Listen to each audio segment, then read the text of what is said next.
The flowers in Rose's garden are all drooping from the rain, and Rose is drooping too.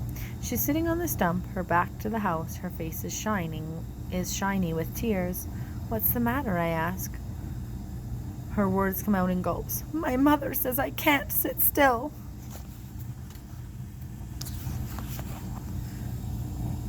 You can't. Rose lets out a wail. I'm sorry, I say. I didn't mean it. I'm sure you can. She falls to the ground and sobs into the wet earth. No, it's true. I can't. I lie down, my face right next to hers. Why would anybody want to sit still anyway? She looks into my eyes. To eat a nice dinner at the table? To have my hair brushed? I shudder. People-y things. I've never had my hair brushed, and I never will. She touches my hair. It's got sticks in it. I sit up and say proudly, that's right, and probably bugs too. Rose also sits up and wipes her face with the sleeve of her dress. I'm going to live in the forest with you. I'm going to put sticks in my hair and be a fairy. I start to remind her that you can't just decide to be a fairy, but Rose has already gotten up and is gathering sticks from the ground.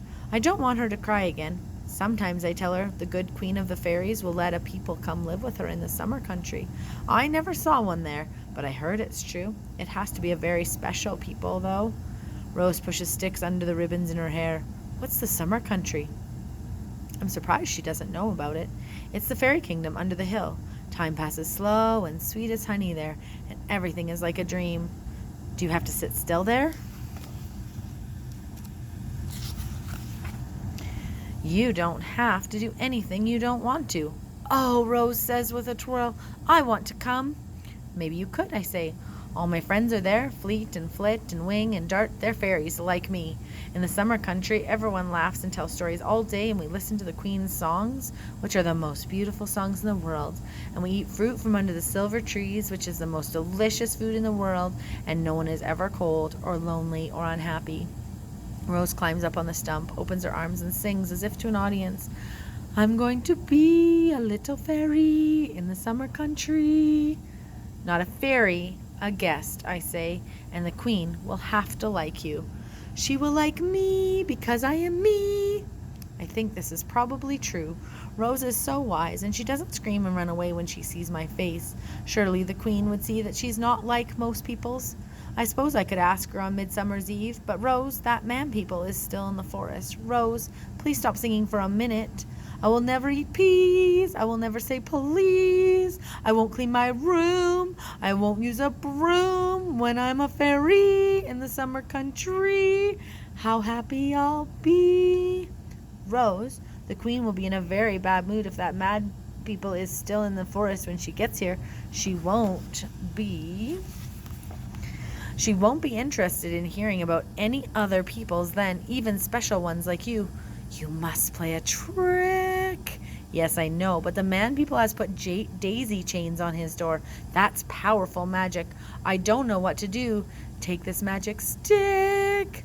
Rose takes a stick from her hair and gives it to me. It looks like any ordinary stick, but when I hold it in my hand, I can feel its magic. I put it carefully behind my ear. Thank you, I say. But he's got nails and thimbles and other iron things in the grass, too. If I step on one, it will burn a hole right through my poor fairy foot. Here's what you must do, Rose sings. But before she can finish, another voice calls out, Rosie! Quickly, I hide behind a tree. A woman people is standing on the steps of Rose's house, drying her hands on an apron. The apron is the same flowery material as Rose's dress. What is that terrible noise you're making out here? What are you doing out there? Rose turns around on her stump. I'm singing to a fairy, Mummy. Rose's mother takes a few steps toward the garden, frowning at the forest. She looks and looks, but she doesn't see me. Fairies are nothing to pretend about, she finally says. They're dangerous. Come inside. Yes, Mummy. She climbs down from the stump and runs toward the door, but a moment later she comes back. Here's what you must